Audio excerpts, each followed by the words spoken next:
and welcome everyone. My name is Rob Dietl. I'm the Senior Director of Partnership Programs here at MIT Sloan, and I'm just delighted to be welcoming you to today's webinar on accelerating innovation, competitive advantage through ecosystem.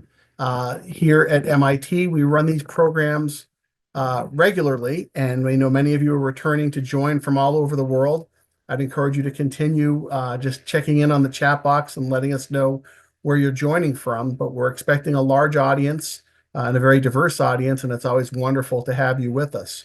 Today, we're going to touch on the very important topic of innovation. Innovation has been an important topic for many years, but it's really just increasing in its significance across all industries and the private sector and the public sector.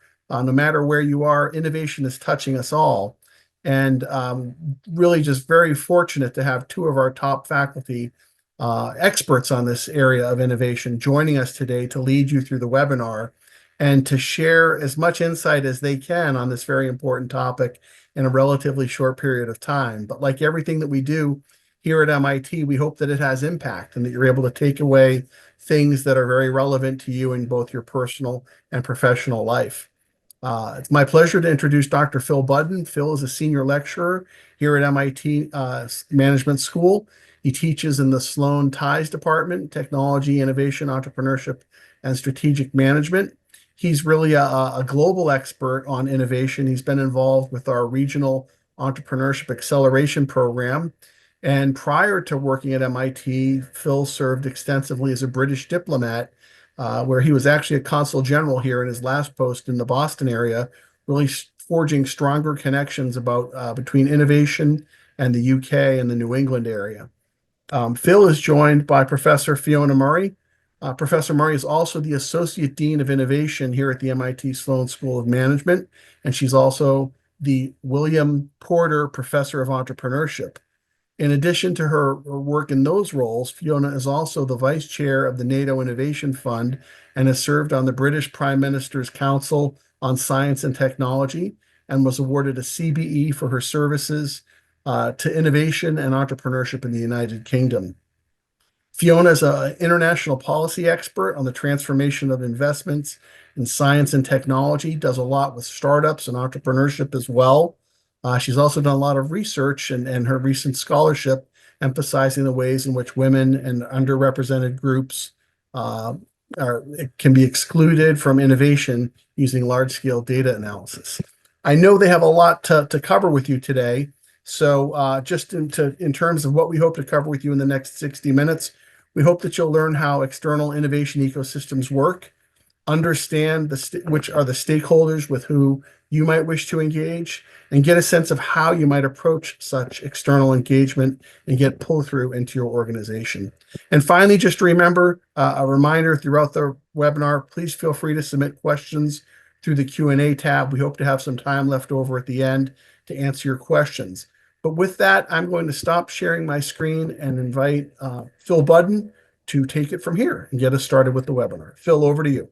Wonderful. Rob, thank you so much for that wonderful introduction. And it's wonderful to have these people. Fiona, look at all the places they're coming in from. I know. I'm really happy to see people from all over the world, multiple continents, lots of languages, and folks from our native UK, London, Dorset, and so on, as well as Milan, Paris, Philadelphia, Chicago, Quito in Ecuador. Brilliant. I know, it's amazing. Saudi Arabia, Germany, very good. Well, this is good to see everybody. Wonderful to have so many people joining us live, but also welcome if you are joining us as a recording later.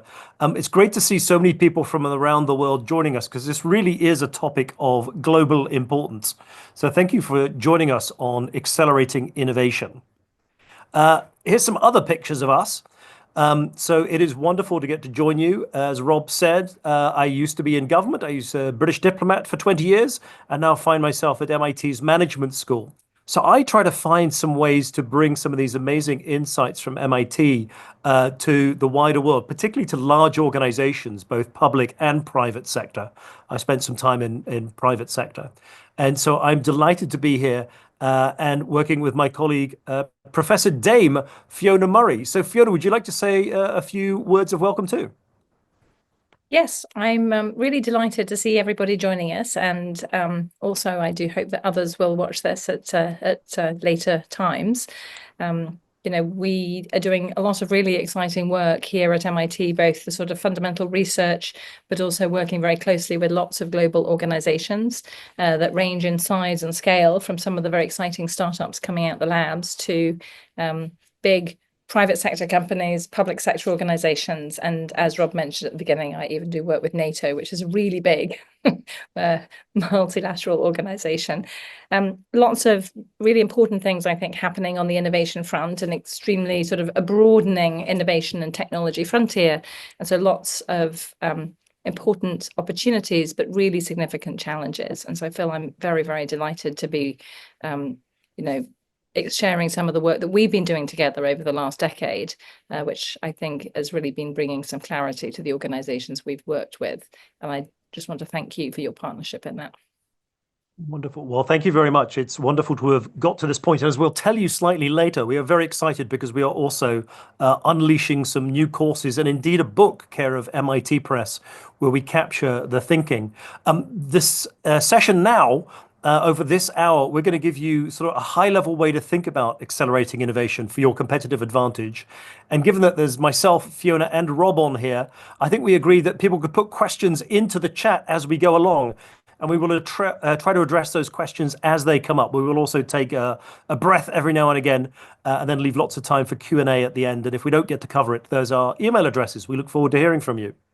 So in today's session, we're going to cover 3 topics: innovation, ecosystems, and leadership. So we're going to start off with MIT's approach to innovation. One of the interesting things about innovation is it is such a popular term. Whether you're in the public sector or the private sector, the not-for-profit sector, the medical sector, the military sector, everybody seems to want innovation. One of the big challenges is people not defining it. So we're going to give you here in a minute MIT's definition, but I just encourage all of you using the chat to type into the chat what innovation means to you, and to reassure you, there is no absolutely perfect answer. It really depends. We will share with you MIT's definition, not because we have any monopoly on that particular word, but it's how we've come about with that particular term. And as people type things in, and I'm sure Fiona can take a little look at what people are entering, I just wanted to say, in large organizations, often the boss will have a definition of innovation. Now, as CEO of the company, she may have her definition because it's what fits with the company. Or in government, it could be the minister or the head of the agency, and they may have their definition from 20 years of studying innovation and thinking deeply about what it is and what it isn't. But one of the key acts of leadership is to actually work out, what does innovation mean authentically for you in your particular setting? So with that, let me draw breath. Fiona, what's going on in terms of comments there in the margins? So some really, really good comments, some very nice comments about, thinking outside the box, and another follow-up to that, which is not having a box at all. I appreciate that. Creativity and so on, sort of words I think we use to the ways in which we want to behave when we innovate.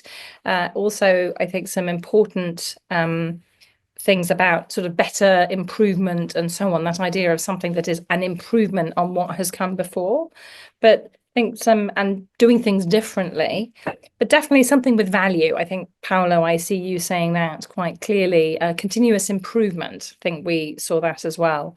Thinking about what people are going to want in the future. So, and this idea of sort of growth and change. So I think we're seeing quite a lot of the threads and the pieces that we know are important, right? So new and valuable ways of doing things. So I think really a useful set of things, ethical, practical solutions. So Satadipa, I think, a very important sort of insight to remind us of what type of solutions we're also looking for. So that idea of ethical or responsible use, something that we think about quite a bit here. So Phil, I think lots of brilliant input. Shall I So I just love that. Yes, and I was going to say, MIT had to come up with a definition, which is not easy because we have 1,000 tenured professors. So on every subject, we have 2,000 opinions, and on innovation, at least 3,000. But Fiona co-led MIT's innovation initiative. So Fiona, do you want to tell us how on earth you came up with the definition and what it is? yes, absolutely. So over a decade ago now, I was asked, along with my colleague, Professor Vladimir Bulovich from the engineering school, to co-lead MIT's innovation initiative by the then university president. And we were asked to really develop many of the support systems and structures that we thought our students and faculty needed to really get their ideas out into the world, to help support the beginning stages of that journey. Now, when you're asked to lead an initiative and it has the word innovation in front of it, probably useful to define what innovation means. And I think if I could go back and do that again, I would probably be even more precise and even more focused on what the outcomes were that we were trying to achieve. And certainly in the work that's just been referenced online, my own work with the NATO Innovation Fund, being really clear about what that innovation fund is trying to do. It's something that many of us really confront. And so having a definition, I think, is an important stepping stone. So maybe, Phil, I can share what our definition is. So we have a definition that is the following. We talk about innovation as the process of taking ideas from inception to impact. So that's quite a compact definition. The process of taking ideas from inception to impact. And so let me see whether I can double click on a couple of the elements and explain our logic. So we put the word impact at the end of the sentence because we want to be really clear that for whatever organization you're in, impact is broader than simply profit. It's actually up to you. It's a managerial and leadership choice to decide what the impacts are that you want to have with your innovation activities. And so it might be that it's annual recurring revenue. It might be that it's growth, right? It might be market share. It also could be impact on patient outcomes, right? It could be mission impact in a more, in the battlefield. I mean, whatever it is, it's really important to be clear about the impact that you are trying to drive. If I go to the beginning, we talk about ideas, right? We're taking ideas from inception to impact. And so we can start at the very beginning and remind ourselves that an idea is a match between a problem and a solution. It's not just a technology, right? It's not just a solution looking for a home. We really need to be focusing on that problem solution matching. And so in that regard, it's more than just invention. And we try not to sort of glorify that moment of invention, which is often not really that. It's often this journey. And so that's why we have that word process at the beginning of the sentence. So we're really focused on that journey that takes us from an idea that might be sort of out of focus, not precisely defined, but over that innovation journey, we're taking it all the way through from inception to impact. And it's that process that often engenders, words like creativity, out of the box thinking, and so on. But because we want to get things to impact at scale, we often have to have other kinds of behaviors, right? Like the discipline of producing at scale and so on. And the thing that's especially important to us is that the journey engages many parties. So it doesn't have to happen inside a single organization. It can often happen, it can begin in a place like MIT, where the idea, the inception of extraordinarily new ideas, things that are absolutely at the sort of frontier of new types of solutions are being generated, but it might be handed over to startups, other corporations, governments, and so on. Also, we think about a journey, you recognize that we need different kinds of skill sets. And that's where my own work on recognizing that we need different diverse contributions is all about having different viewpoints and so on. So Kristen, you mentioned, is this a definition for process improvement? One of the things that you'll see in the rest of what we do is rather than trying to use very specific different words and say, well, there's one, definition for process improvement and there's another one for disruption and another one for transformation. We want to actually have a definition that allows us the scope of different types of impact and the scope of different types of novelty. And it's up to you for any given project to divine, in a sense, how big a leap any given project is going to be in innovation, in the innovation landscape. So Phil, maybe I can hand back over to you. Certainly. Well, first of all, well done to everybody for your comments in the sidelines. And Fiona, thank you for unpacking that. So I'm not tenured, so I wasn't part of that process. And so I was struck when I saw those 8 words, the process of taking ideas from inception to impact, about several key elements that comes out of that MIT definition of innovation. First of all, it is more than just a buzzword, although there are lots of buzzwords out there. Agile, lean, entrepreneurs, sprint, scrum, choose your favorite. One of the things I always try to do in this team is provide advice to you that is not career limiting. And it may be that your boss has a buzzword. She may have the buzzword because she's studied innovation for 20 years, or he may have a buzzword because he saw it on a book at the airport, or read it in The Economist magazine, or heard it from his nephew. My advice to you is don't worry too much about the buzzwords. There's lots of buzzwords out there. We read all the books for you. And what we're going to give you here and in later materials is an all-weather approach to innovation. So don't run into the buzzsaw of arguing with the buzzword of your boss, but understand that this underlying framework works with all of them. The second point, and this is key, is the MIT definition of innovation did not have the word technology. Now, in so much popular media, MIT is shorthand for technology in the Marvel Cinematic Universe. If somebody goes to MIT like Tony Stark or Killmonger, that means they're smart. And yet MIT does not put the word technology in its definition of innovation, and not many of you did either. Yes, technology is part of it, and there's some really interesting digital technologies at the moment. Gen AI seems pretty popular, much more long-lasting than other things that have come along. But there's other technologies out there as well, and so innovation is more than just technology. It's about how you use that technology, and that's what brings us on to the third point. That for this innovation to really be impactful and sustainable, it needs management and leadership. And that's why everybody gets to play a role. And in your organization, you may not feel that you are the most tech savvy, innovative, or entrepreneurial person, but if you're in a management or leadership role, you really do have something important to do for your organization, because it's not just about the technology being created. Another key thing from MIT, and this is an important distinction, is between what we call big I and little I innovation. Now, at a place like MIT, we see lots of big I innovation coming from science and technology, often in startups and spin-outs where people talk about 10x transformation using the best technologies, deep tech, emerging tech from the far horizon. And that big I innovation is very important, but we don't want that to be at the exclusion of another type of innovation that we observe, which is actually more common in large organizations rather than startups. And we call that little I innovation.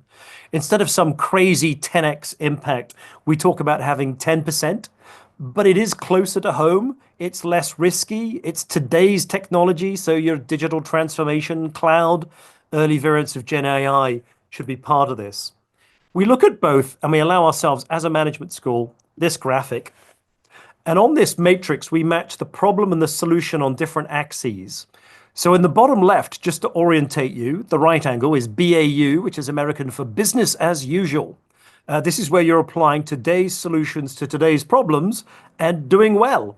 If you're for profit, you're making money out of today's solutions. If you're in the medical or military or non-profit worlds, you are achieving the outcomes you want. Now, for many people, they think of innovation just being at the furthest horizon, where there is indeed some big I innovation, 10x transformation stuff with high novelty solution and high novelty of problem. That's scary and risky. So we want to share that actually closer to home, closer to business as usual, is the little I innovation, 10% improvements. You're not going to get there through business as usual and operational excellence. Kodak and Polaroid showed us you cannot just keep improving your business process if it's the wrong business process. You do need to move into the innovation mindset and practices. But it is much less scary because the solutions and problems are not quite so novel. So Fiona, may I turn it back to you as we talk about this and how people should plot their portfolio? Yes, absolutely. And so we use this framework, as I say, to help us move beyond the sort of different characterizations and different words that people use to define innovation projects. What this allows us to do is say, look, whatever your project, your job and the job of the people that that you're leading and the job that you have to do is to share what is your understanding at the start of the project about how novel the solution is and how novel the project is. And the reason that matters is it allows us to really understand the types of risks that we're likely to face as we're moving a particular project forward. And so for us, as Phil already said, when we're down in that little I zone, we're really thinking about the sort of 10% improvement types of projects. But a project that's right out on the far horizon is one that could, at least if it succeeds, lead to a sort of 10x transformation, because that solution is novel and bringing really different characteristics to bear. And so this allows us to move beyond specific buzzwords and really get some shared understanding of a particular project. But I think what's also important for leaders is that we get an understanding of our entire portfolio. And so in a matrix like this, we can basically map our entire portfolio in what we hope is a sort of useful way. And so here, we're not suggesting that this is the correct portfolio. This is simply a way of visualizing the portfolio that you have if your organization is a multi-project kind of organization.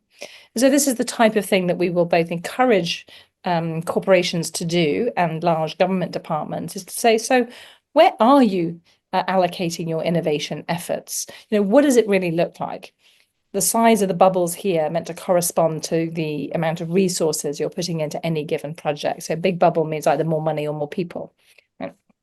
Most organizations have more of their innovation effort allocated to things that are closer to business as usual. Think of these as classic product line extensions, improvement of those product lines.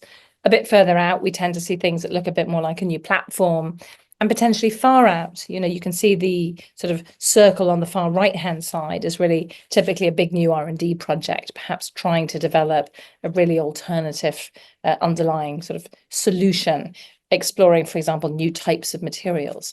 So we were plotting this and say energy storage technology for batteries. That might be us trying to develop a sort of iron oxide battery to replace lithium ion batteries, whereas something close to business as usual would be small improvements on classic sort of lithium ion chemistry.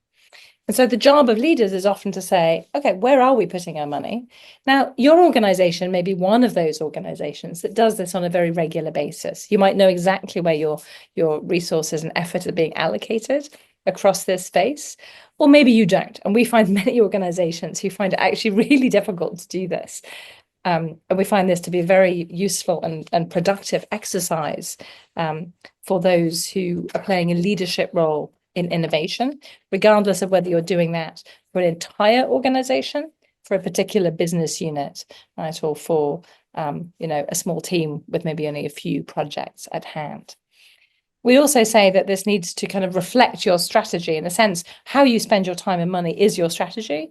And so if your strategy says we're going to do transformational things, and yet all your money is allocated around the origins, you're not quite living up to those strategic goals. And so we try to use this to help hold up a mirror to what you're really doing in the organization.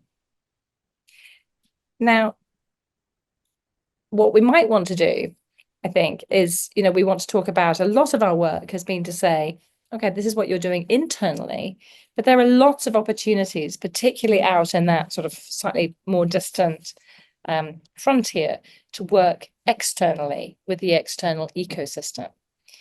But before we get to that, I don't know, Phil, is there something you'd like to add or questions that we should be taking from those of you who've joined us?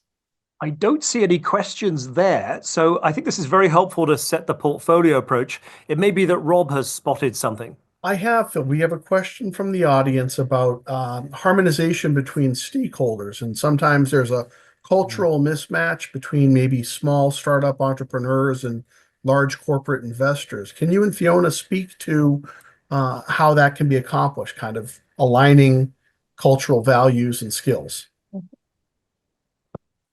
That's a great question. And I'm wondering if we should take it straight away, Fiona, or given the time, have you introduce the ecosystem and the stakeholders and then talk about that key relationship? Yeah, why don't we do that? So, as I've said, we often engage with innovation projects with organizations who are saying, all right, we're going to do a lot of our work internally, but increasingly we know that we can't hire all the extraordinary talent, all those individuals. And that there's this growing shift from what we think of as internally focused innovation systems, who often did their innovation, particularly the innovation at those further out horizons, at that frontier, in green fields. And so we show you some pictures of, the University as the Ivory Tower, or famous R&D labs, Bell Labs. Was sort of our conception was that the sort of far out, far horizon innovation work tended to be done inside internally focused systems in green fields. And yet we know that today that's really shifting. And what we're beginning to see is organizations tapping into these externally focused innovation ecosystems. And here's a variety of examples of those external ecosystems. It's one of the things that really drives the research that Fiona and I do, is that despite the book, the world is not flat. In fact, in terms of the kind of high-end innovation ecosystems that we like, it really happens in very concentrated places, whether it's London, Singapore, the Middle East, East Asia. And so we understand it's happening in those ecosystems. And so we dig more deeply in to discover who are the key players in those places. And this is where we come on to the answer to that question that just Rob relayed. One quick thing, we see this as a global phenomenon. This is a snapshot of the interactive map from the REAP website. Every one of these pins is indeed a region where we have worked with a team. And so we have seen the same phenomenon, a secular phenomenon independent of political system, economic system, the same secular phenomenon with tech-driven innovation happening in all these places. And the underlying point is there are 5 stakeholders. So back to you, Fiona, for the 5 stakeholders. Brilliant. Thank you, Phil. Yes. So the thing that we really do see, as Phil says, is we see innovation being concentrated in these ecosystems. This is not just sort of evenly distributed across the world, although we do see these ecosystems arising globally. And what characterizes these quite special places that tend to have these high rates of producing innovation and these innovation-driven enterprises is really 5 key stakeholders. We absolutely see at the bottom governments and large corporations, the sort of, military industrial complex, if you want to call it that, or, the sort of traditional pillars of our industrial base. But increasingly, we see these 3 absolutely essential stakeholders in those ecosystems. Those are the entrepreneurs who are building the high growth companies and really developing important solutions to important and interesting challenges. We see universities, which are often the source of the talent, the young people who very much want to be entrepreneurs, and sometimes the spin-outs themselves. And really importantly, the risk capital providers who have different flavors of capital that are supporting the startups and their work in experimentation and scaling. Now, when we think of risk capital, we often think about venture capital, but there's definitely other flavors of that, including, angels, friends and family, non-dilutive grants from the government, and so on. But these are the key stakeholders. And I think it's really important to recognize that there is a sort of cultural tension between those on the bottom half of this stakeholder model, government and corporates, who often want to work with the other 3 players, but they tend to have very different cultures. And so I think we might want to double click on the next diagram. So really, if you are wanting to engage your innovation ecosystem, there's such an opportunity to engage with the sort of apex 3, if you like, the entrepreneurs, the university and risk capital providers, because you're trying to do that work sort of at the frontier of, that further horizon, more risky innovation. But there is this challenge, right, which is a cultural mismatch. Governments and corporations, Phil, I think, used to describe them as the besuited part. They would, the government and corporates traditionally wore suits, whereas the entrepreneur was often the sort of proverbial hoodie-wearing entrepreneur. Now, that has definitely changed over time. Everyone's wearing hoodies. But, the real thing is that government and corporate tend to work at a different pace. They tend to be more oriented around very formal contracts. They bring a lot of lawyers to meetings and so on. Entrepreneurs want to move quickly. Universities work at the pace of a PhD student. Risk capital providers tend to have time horizons and that are more aligned with entrepreneurs, but have very, very significant returns expectations.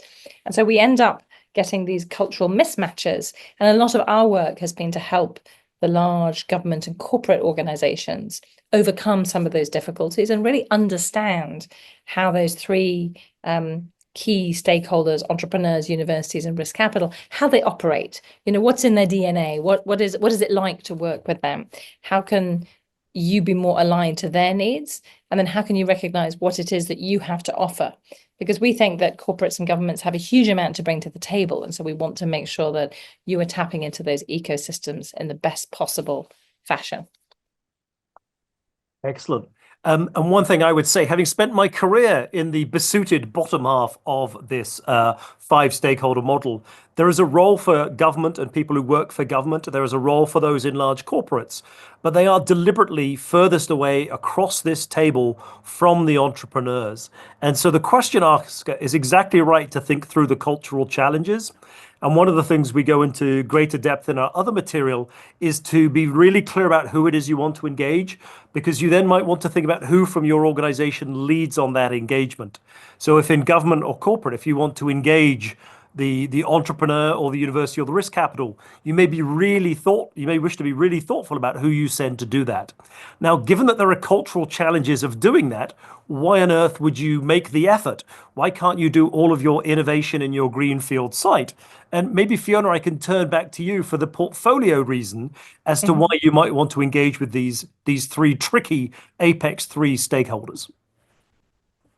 Absolutely. And so when you actually look at those sort of top three, you really do start to see, where is it that they are doing their innovation? If they were to plot their innovation project on a portfolio, a sort of a matrix like this problem solution matrix, where would we actually see their activities? Well, we tend to see them further out.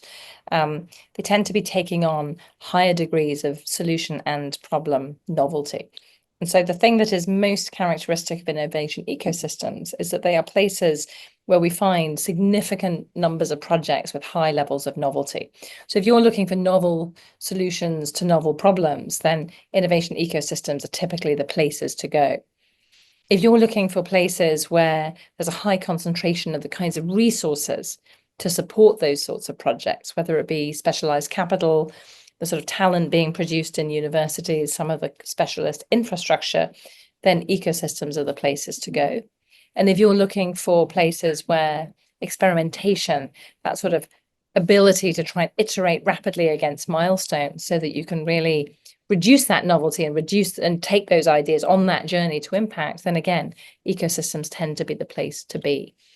And so if you're looking to fill out some of that more distant part of your portfolio, the part that is more risky, where you need more novelty, then we increasingly recommend to large organizations that they find the best way to engage with one or two highly specialized innovation ecosystems.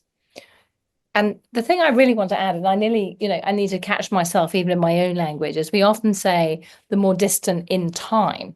And we've been quite careful actually to say these further horizons, they're further out because they are more risky. There's a McKinsey framework, Horizon 1, 2, 3, that tended to structure this around time horizons. So we could say, oh, don't worry about that distant horizon, it's 10 years away. We know very well that it actually is much closer than we think. And that's why we talk about this in terms of novelty and the risks. Because if some organization somewhere puts a vast amount of money against something, suddenly it becomes today's reality. And so we really need to think about this with a matter of urgency, but be very strategic about it. Back to you, Phil.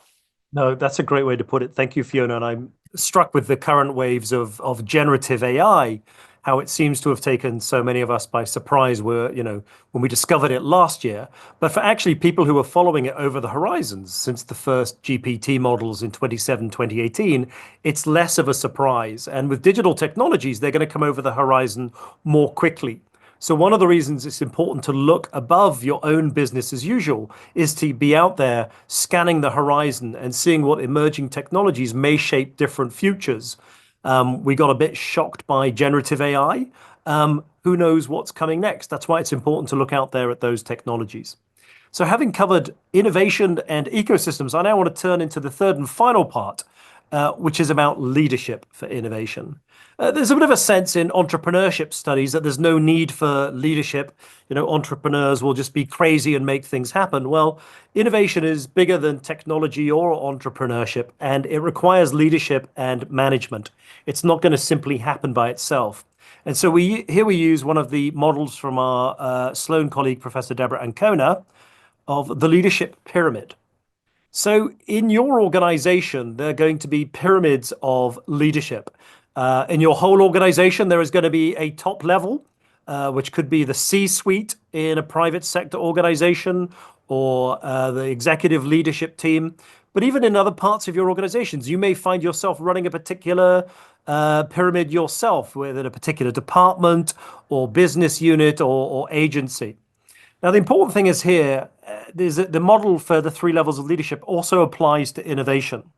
So if we take the three terms, senior, middle, and frontline, it turns out that each of these types of leadership in what Professor Ancona calls distributed leadership, there are specific roles to play. And in some circumstances, you may be in the senior level of leadership. At other times, you may be more in the front line or perhaps even in the middle management. But all three levels have a role to play. And so to recast the usual framework, the senior level needs to be the architecting leaders. They need to architect your organization. They need to set the strategy, define the innovation priorities that matter for your organization, and then shape the internal system, including the KPIs, the key performance indicators, and the remuneration to make sure that the system is actually delivering on the innovation that the strategic level is calling for.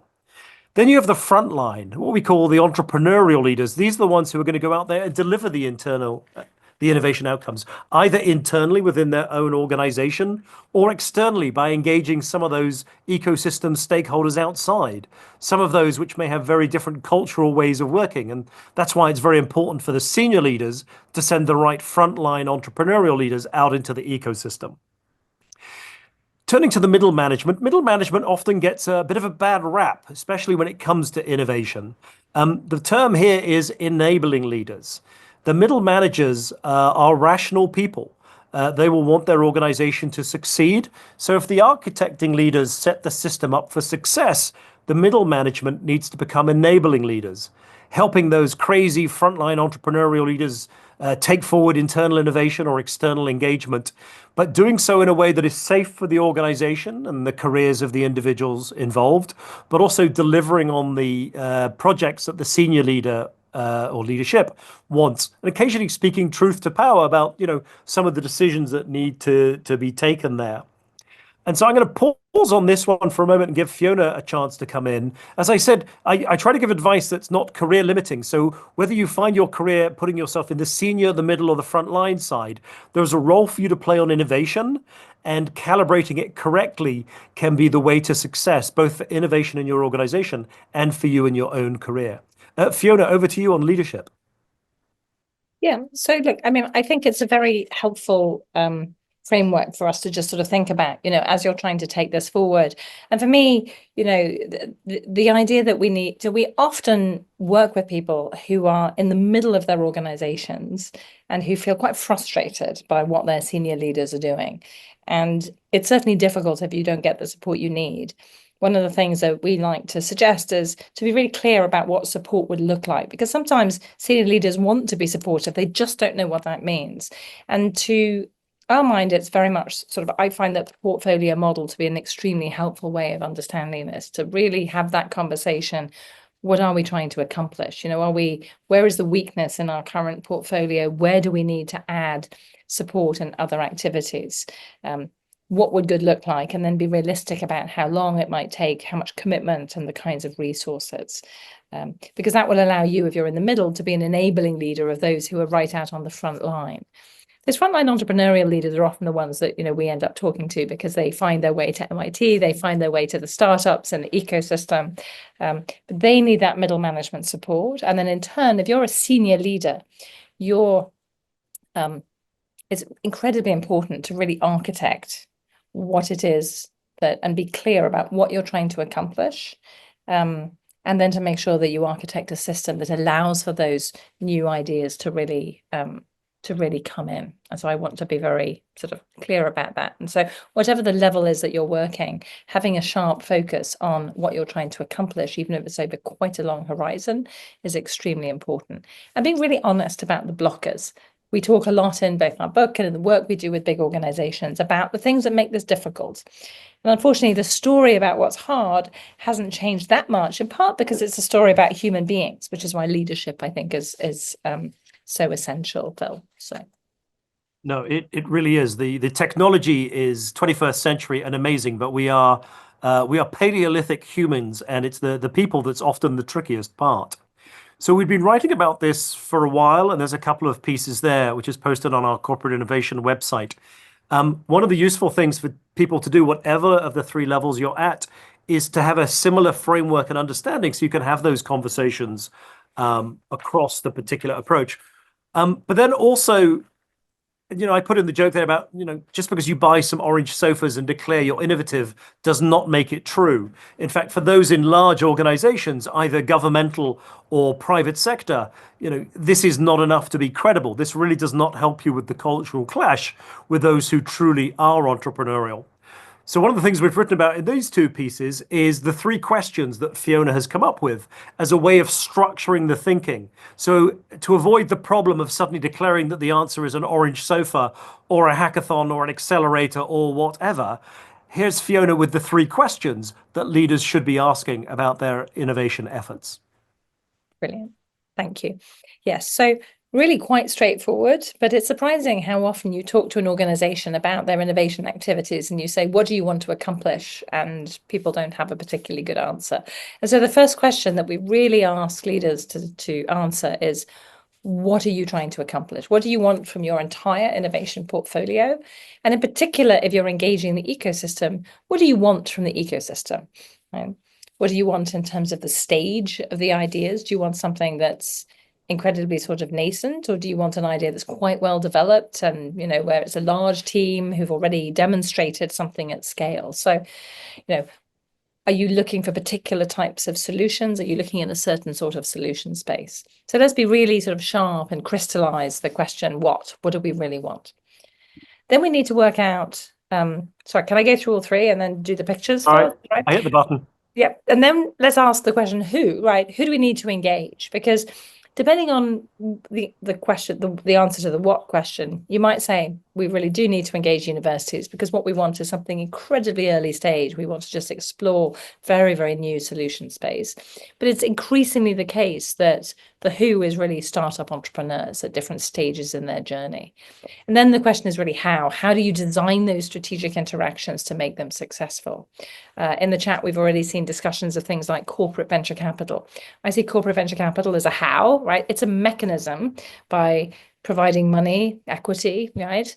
In return for equity, as a corporation, you get a seat at the table with those entrepreneurs. We always recommend that people come with more than just money because often entrepreneurs really want more than that. That's a how.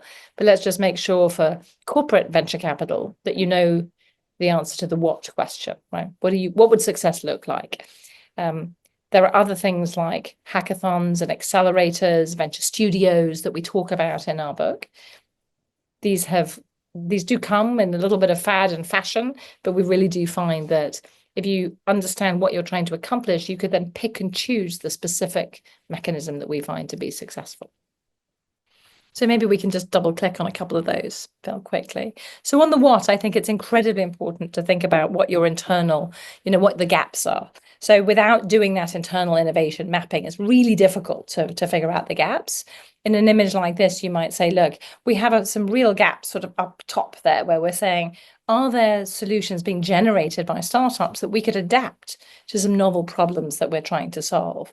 Or you might say, far out, trying to find these novel solutions, we have some ideas, but we want to try different ones. We want to explore different solution space. And so understanding the what in portfolio terms, we find to be extremely helpful as a starting point. Then, the question is going to be the sort of, where is that gap? How do we understand the gap? That's going to be a very important piece of what we're thinking about. And really recognizing that the further out we get, really recognizing that it's often startups, but also universities that can be really essential. That the answer to the sort of who question is very much, it's often those individuals in the ecosystem that can really help us. And then, you know, we can end up with the answer to the sort of the question of how. That is a subject of multiple long chapters in the book, but we really do, you know, we have designed these different how programs, we've designed accelerators, we've engaged with them. I've had PhD students who've studied their effectiveness. We've run many hackathons. We've thought about a lot of these different mechanisms and really encouraged organizations to use them, but to use them wisely, I think is a very important message that we really have. No, that's exactly right. And this is where we talk about competitive advantage. There's going to be a fair amount that you can do just within your own internal organization if you can empower and overcome your own cultural problems within large organizations. But then for competitive advantage, you probably want to engage with those outside. Again, also cultural differences, and depending on who you need to engage, it'll be different cultural challenges. And so, as Fiona says, we've tried to bring together our insights from a decade of doing this, teaching this, researching this, running various programs. And so we're delighted that we've taken our what, who, how approach and put it into an on-demand sprint. So this is a basic 6 hours self-paced online course that you or your staff can easily take. There's the link at the bottom there. And what it does is it takes you through tactically within this overall framework to work out the what, the who, and the how. Because only by understanding the what and the who do you know whether the how should be an accelerator, a venture studio, corporate venture capital. And so this is meant as a very tactical approach to sprint you through to something. And thanks to ExecEd, this is available online for you to do. So if some of you, and I saw we have people from around the globe, if you can't always get into live sessions, this one is available on demand for you to do in the time zone of your choosing. And you just have 30 days to do those 6 hours. So you can either, you know, blitz it, or you can choose to do it, you know, once every couple of days. But this is taking this through on that particular approach. As part of this, Fiona and I were also asked at the ends of a variety of other courses whether we could write some of this up rather than just having PowerPoints that were hard to share. So we are delighted to announce that our book is to be published by MIT Press next April. It is already available for pre-order in case you need something for the holidays. And we are delighted, particularly as we've been working most recently on the final element of this, which is indeed the cover. Fiona, do you want to say something about the cover? I thought the cover looked not sufficiently innovative when we didn't have the clouds, and so I wanted to have the sort of the clouds symbolizing the horizon, and then some stars, sort of implying that there were some extraordinary opportunities out there. And so I was appreciative of a cover that hopefully evokes both the seriousness of the purpose of innovation, but also some of the playfulness and excitement of the work that we do. So. Hopefully it's a combination of those two things. But the other thing I just wanted to mention, Phil, and this perhaps is relevant in just a moment, there have been a few questions more about the ecosystem framework. So less putting yourself, most of our work that we're talking about, we put ourselves in the shoes of somebody in a large organization, public or private sector, trying to really accelerate innovation, and specifically accelerate innovation through engaging the ecosystem. In our other program, REAP, we also help regions think about how to do that in a more collective way. So perhaps we should leave a few minutes to talk about that as well. That's an excellent idea. So I can wrap up there. One of the benefits of the courses and the book is it can give you a shared understanding of what the other players are doing and understanding culturally where they're coming from. Because I actually think that's a very important role to be able to orchestrate that. So to coincide with the publication of our book, we'll be running our first in-person Innovation Academy, thanks to MIT Sloan ExecEd, on those dates at the end of April and beginning of May. There'll be a free signed copy of the book available for everybody who comes to this. And certainly doing the online sprint is great immediate value, but we have discovered in a decade of teaching this that coming together and sharing insights from sectors, from pharmaceuticals to mining, from Latin America to the Middle East and beyond, can be very helpful. And we're delighted to be hosting this 8-day event here right in the heart of MIT and Kendall Square our innovation ecosystem. So with that, that's the end of our slides. And as I say, we're happy to take questions, and there's more material on our corporate innovation webpage. But Fiona, do you want to go back to some of those stakeholder points while I stop sharing? Yeah, absolutely. So I think Fiona had a question about getting 5 stakeholder collaborations at scale. And then I think Jason also pulled that up. And I think, Jason, if you've actually read the ecosystem framework paper that I wrote with Jorge, Scott, and Heidi, that makes you a remarkable human, because that's at least 70 pages long. What I will say, and part of our regional entrepreneurship acceleration program, is very much, how do you bring those 5 stakeholders together? How do you do that in a way that allows them to have a shared and collective view of the real opportunities at the ecosystem level? To put it another way, no one's in charge of these innovation ecosystems, and yet they flourish when there is a collective view of perhaps the sources of comparative advantage. And so you kind of lean into the history and the underlying assets, but you also have a sort of vision of the future. What we do in our REAP program is we take regions through that process, and we've done it with places as large as Tokyo, and as small perhaps as a city like Leeds in the UK. We've had teams from Lima in Peru and all over the world. We have our first team from Germany in our current cohort. And what you learn is that every region is different, but it is these 5 stakeholders that have to come together. And when regions understand their strengths and weaknesses, they start to develop real programmatic action, the how, if you like, to really start to make a difference, to cohere their activities, and to really start to support these kinds of entrepreneurial efforts that have, I think, a very transformative impact. And we know the regions don't have to be as gigantic as Silicon Valley. And Boston wasn't as vibrant as what, I can see out the window sitting here. This is a 25 or 30-year journey that built on an existing history. Places like Copenhagen have really sort of transformed around both life sciences and increasingly quantum. Smaller places can really develop some of this sort of expertise. We work with Nova Scotia in Canada. They have some really interesting sort of hub of ocean-oriented activities. And so we absolutely begin to see regions building up that comparative advantage. And I think for us, the important message of that is also, if you're a government or a large corporation, it doesn't mean that the only ecosystem you should come to is Silicon Valley or Boston. There's absolutely other ecosystems around the world. And we've really wanted to take an international view, talking about ecosystems in Europe, in sub-Saharan Africa, extraordinary things happening, in Lagos or in Nairobi, amazing things happening in Southeast Asia or Australia. So definitely a global phenomenon of great importance. Thanks, Phil.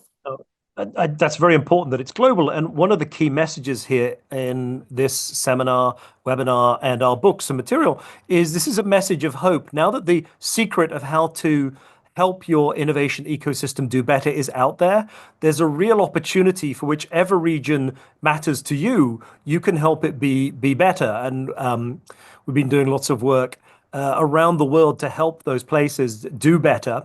One quick comment on the 5 stakeholder models. No one's in charge, but any one of them can show leadership.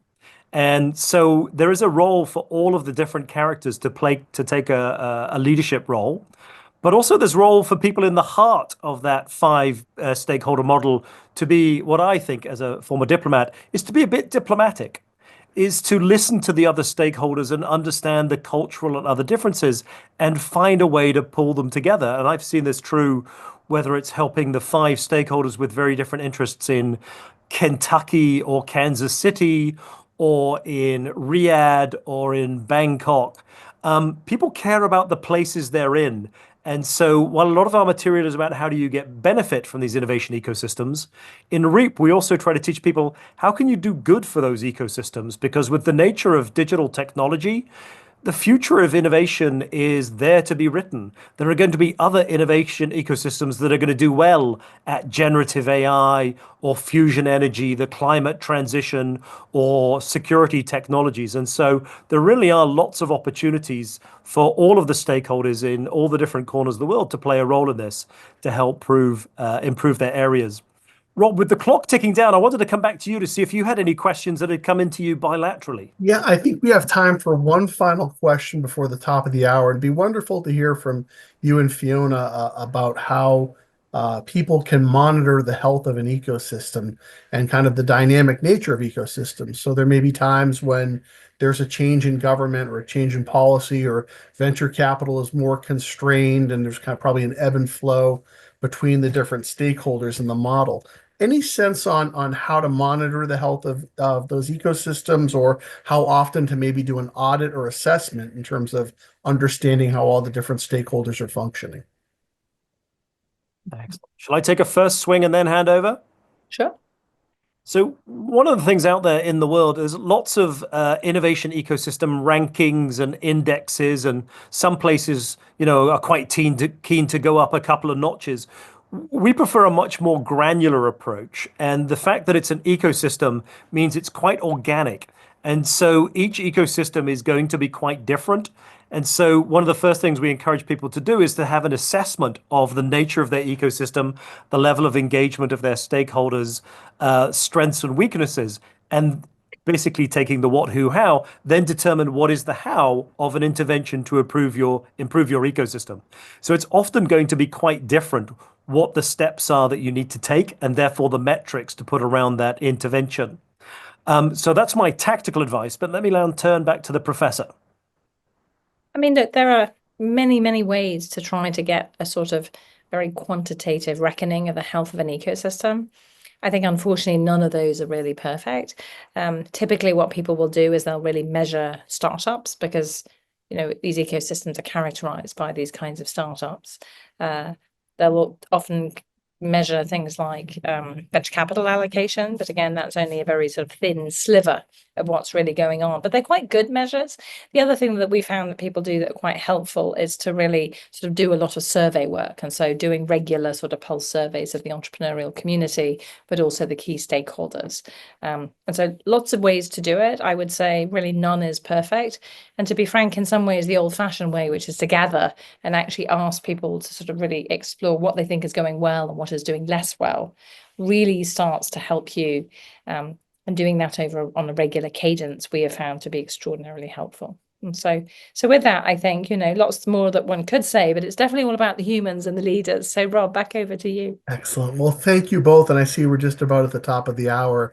And at the beginning of the webinar, I mentioned how it's always our goal at MIT to have impact. And from my perspective, and I hope the audience would agree, you've done that today. You've really given us some great insights onto the importance of innovation ecosystems, how to engage with them, how to work with them. And it's just truly wonderful to see the different ways that you're bringing this information to life for people to access beyond today's webinar, the different options that you have for programs here at MIT, your book that's coming out in the spring.